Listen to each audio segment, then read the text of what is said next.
Hello students, now the next topic is meter bridge, which is the application of the Wheatstone bridge.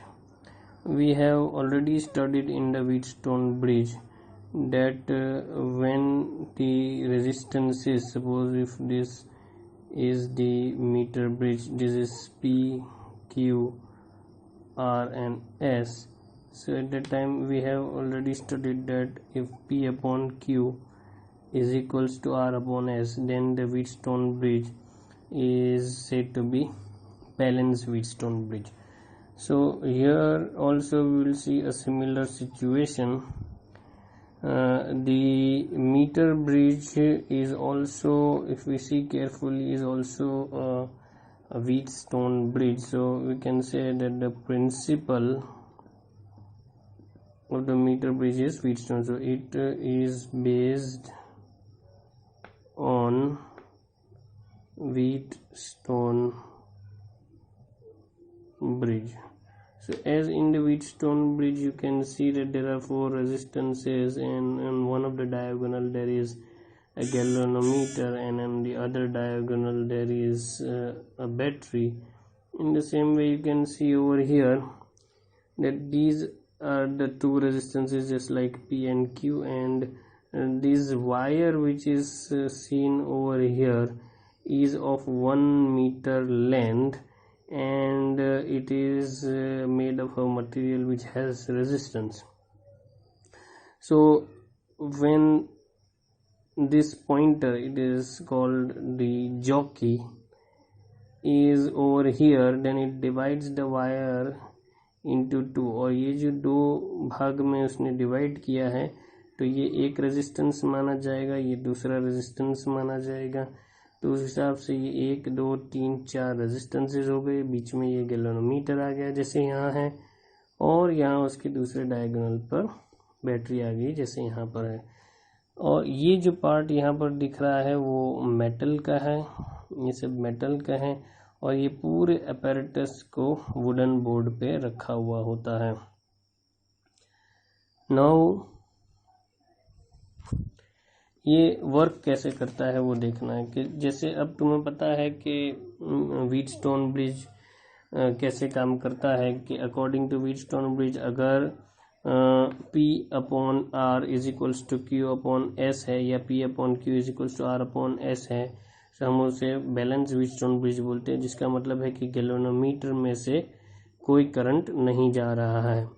तो what we will do is कि हम लोग यहाँ पर हमने एक रेजिस्टेंस बॉक्स यूज़ किया हुआ है, यहाँ पर हमने एक अननोन रेजिस्टेंस यूज़ किया हुआ है जो हमें फाइंड करना है. अब ये वायर की बात करते हैं कि ये वायर का रेजिस्टेंस कितना है. लेंथ हमें इसकी पता है, लेंथ है 1 मीटर यानी कि 100 centimetre. So let us say that the resistance पर सेंटीमीटर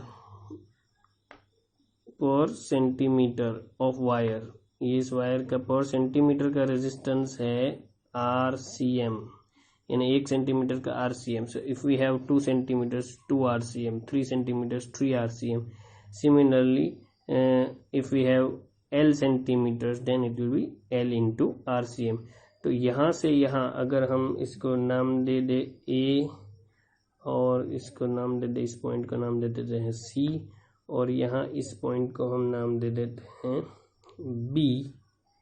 तो A और B के बीच का जो लेंथ है, let us call it L, तो उसका रेजिस्टेंस हुआ RCM into L. So resistance of wire from A to B, that is equal to L, will then be equal to RCM into L. ये resistance होगा, AB की length L है, और resistance of wire जो B to C तक जा रहा है उसकी होगी RCM into 100 माइनस L, क्योंकि उसकी लेंथ उतनी है. नाउ लेट अस से कि जब हमने इस बैटरी को ऑन किया और ये जॉकी एक पेंसिल टाइप का होता है, पेन टाइप का, यहाँ पॉइंटर है जिस पॉइंटर को हम वायर पे स्लाइड करेंगे और यहाँ मान लीजिए स्लाइड करते करते यहाँ पर एक पॉइंट बी पॉइंट आया जहाँ पर गैल्वेनोमीटर ने 0 रीडिंग दिखा दी। तो जैसे ही गैल्वेनोमीटर 0 रीडिंग दिखाते हैं हम समझ जाते हैं कि ये बैलेंस पॉइंट आ गया है, यानी कि यहाँ पर ये मीटर ब्रिज जो है वो बैलेंस्ड है, गैल्वेनोमीटर में से कोई करंट नहीं जा रहा है। तो हम लोग व्हीटस्टोन ब्रिज के हिसाब से यहाँ पर भी जैसे यहाँ पर हमने P/R is equals to Q/S लगा सकते हैं, वैसे यहाँ पर भी हम लोग इजीली वो फॉर्मूला यूज कर सकते हैं। तो according to the Wheatstone bridge what we have over here is R upon ये वाला रेजिस्टेंस, लेंथ नहीं लेनी है, रेजिस्टेंस लेना है, रेजिस्टेंस इस लेंथ का है RCM into L will then be equal to, यहाँ पर है हमारा S जैसे यहाँ पर Q है, upon RCM into 100 minus L।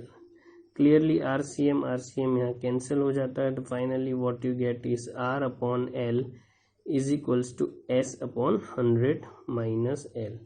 जब तुम जॉकी को स्लाइड करके यहाँ B के ऊपर लाओगे और वहाँ नल पॉइंट दिखाएगा, नल पॉइंट यानी कि 0 डिफ्लेक्शन, यानी गैल्वेनोमीटर में से कोई करंट नहीं जा रहा है, तो ये जो लेंथ है L वो हमें पता होगी और 100 में से माइनस करेंगे उस L को तो हमें ये लेंथ भी पता चल जाएगी। तो ये दोनों चीज़ हमें पता चल गई हैं और रेजिस्टेंस बॉक्स में से हमने रेजिस्टेंस निकाला है, तो वो रेजिस्टेंस भी हमें पता है, तो we can find out the value of S। अब इसकी कुछ इम्पोर्टेंट बातें हैं। एक जो यहाँ पर दिखाई दे रहा है कि यहाँ कनेक्ट करने के लिए हमने यूज़ किया है मेटल की प्लेट, तो उस प्लेट की जगह वायर से कनेक्ट कर देते तो क्या होता। Now see here we are trying to find out the resistance of something, और अगर हम वायर को ऐड कर देते हैं यहाँ पर, तो वायर जो है वो बहुत पतला होता है जिसकी वजह से उसका खुद का भी कंसिडरेबल रेजिस्टेंस हो जाता है और वो फिर इसमें इंटरफेयर करता है। इसलिए हम लोग रेजिस्टेंस को कम से कम रखने के लिए यहाँ पर वायर की जगह पे मेटल प्लेट यूज़ करते हैं। दूसरा एक क्वेश्चन एक और ये भी आता है कि अगर हम गैल्वेनोमीटर और बैटरी की पोजीशन बैलेंस पॉइंट पे चेंज कर दें, यानी यहाँ बी के ऊपर जब बैलेंस पॉइंट आया है उस वक्त मैं यहाँ से गैल्वेनोमीटर निकाल के बैटरी लगा दूँ और बैटरी निकाल के यहाँ पे गैल्वेनोमीटर लगा दूँ, तो रीडिंग में क्या फ़र्क आएगा। तो आंसर है कि रीडिंग में कोई फ़र्क नहीं आएगा, क्योंकि जैसे कि मैंने पहले भी बताया है कि व्हीटस्टोन ब्रिज में गैल्वेनोमीटर एक डायगोनल पे होता है और बैटरी दूसरे डायगोनल पे होती है। जब बैलेंस पॉइंट आता है तब गैल्वेनोमीटर में से और बैटरी में से कोई करंट नहीं जाता है, तो इट इज़ वेरी क्लियर कि अगर आप बैटरी और गैल्वेनोमीटर की पोजीशन को चेंज भी कर दो तो भी उसमें से कोई करंट नहीं जा रहा है और रीडिंग पे कोई फ़र्क नहीं पड़ता है। नाउ ये मीटर ब्रिज जो है वो सबसे ज़्यादा सेंसिटिव जो है वो बीच में होता है। उसके लिए जो रेजिस्टेंसेस है R और S, जो रेजिस्टेंस है वो जो है वो नियर अबाउट नज़दीक में होने चाहिए। If R is very very small तो बैलेंसिंग बहुत जल्दी आ जाएगा, and if R is very very large तो बैलेंसिंग जो है बहुत लेट आएगा, यहाँ पर आएगा, तो उस केस में रीडिंग जो है वो सही से नहीं आएगी। तो इसलिए जो बैलेंस पॉइंट है हमें करीब करीब मिडल में लाने की कोशिश करनी है। मीटर ब्रिज से हम लोग बहुत लो और बहुत हाई रेजिस्टेंसेस इजीली मेजर नहीं कर सकते हैं। तो ये है मीटर ब्रिज, उसका मेन यूज जो है वो है अननोन रेजिस्टेंस को फाइंड करना, और ये व्हीटस्टोन ब्रिज के प्रिंसिपल के ऊपर काम करता है। इसको लेकर काफ़ी न्यूमेरिकल्स एग्जाम में पूछे जाते हैं।